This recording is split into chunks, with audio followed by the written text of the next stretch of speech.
तो मुख्यमंत्री हेमंत सोरेन की पहली बैठक में झारखंड विधानसभा का सत्र 9 दिसंबर से शुरू करने को मंजूरी दी गई। ये विशेष सत्र 12 दिसंबर तक चलेगा। विधानसभा सत्र में मुख्यमंत्री हेमंत सोरेन विश्वास मत हासिल करेंगे।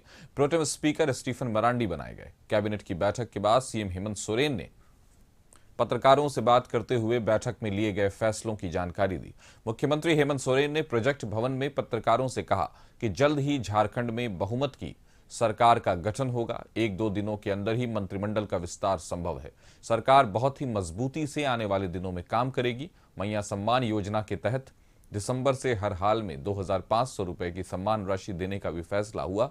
अधिकारियों को उसे सुनिश्चित करने को कहा गया है। असम में जो झारखंडी चाय बागान में कार्यरत हैं, उनकी सुविधाओं के लिए एक विशेष सर्वदलीय समिति बनेगी और उसकी रिपोर्ट झारखंड सरकार को सौंपेगी। असम चाय बागान में काम कर रहे झारखंड के मूलवासियों की स्थिति को लेकर एक प्रतिनिधिमंडल असम जाएगा। वित्त विभाग को यह निर्देश दिया गया कि वो कोषांग गठित करें जो भारत सरकार के पास लंबित 1,36 करोड़ रुपए लाने का कार्य करें। इसके लिए कानूनी कार्रवाई प्रारंभ की जाएगी। जेपीएससी और झारखंड कर्मचारी चयन आयोग की तरफ से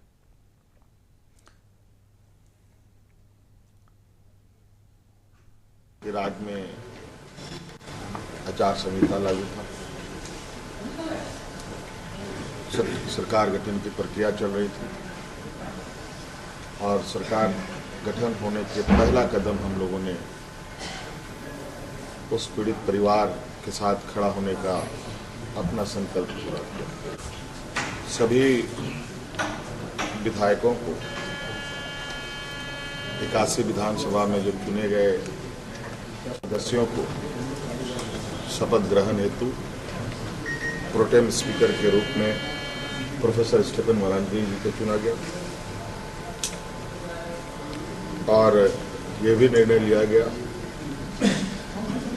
कि आगामी 9 से 12 तारीख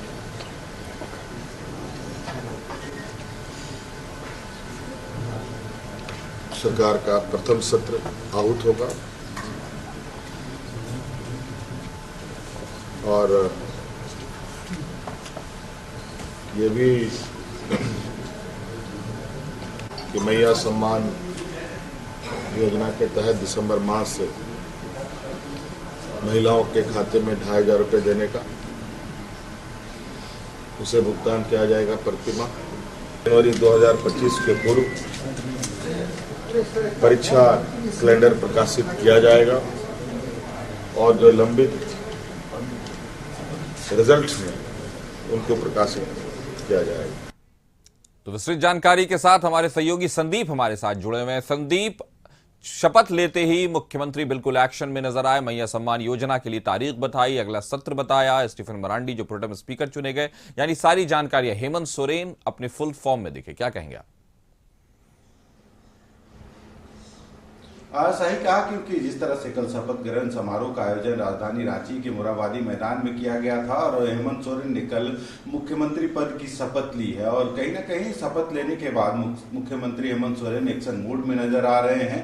हालांकि कल के शपथ ग्रहण समारोह को देखा जाए तो इंडिया गठबंधन के कई बड़े दिग्गज, चाहे राहुल गांधी की बात करें, ममता बनर्जी, अखिलेश यादव, तेजस्वी यादव या फिर मल्लिकार्जुन खड़गे, ये सभी इस कार्यक्रम में शिरकत किए थे और कहीं ना कहीं शपथ ग्रहण समारोह में साक्षी बने हैं हेमंत सोरेन के मुख्यमंत्री बनने का। हालांकि मुख्यमंत्री की शपथ लेने के बाद हेमंत सोरेन सीधे प्रोजेक्ट भवन जाते हैं और कहीं ना कहीं जो उनकी जो कार्य योजना है उनको सबसे पहले प्राथमिकता के आधार पर पूरा करने का जो वादा मुख्यमंत्री हेमंत सोरेन ने किया है और उसको कैसे सुचारू रूप से चलाया जा सके, इसके लेके भी एक्शन प्लान बनाने की तैयारी में जुट गए हैं। अब देखना होगा आगे जो कैबिनेट का विस्तार होना है तो ऐसे में जो इंडिया गठबंधन के जो अन्य पार्टियां हैं उनको कितनी जगह मिलती है वहां पे।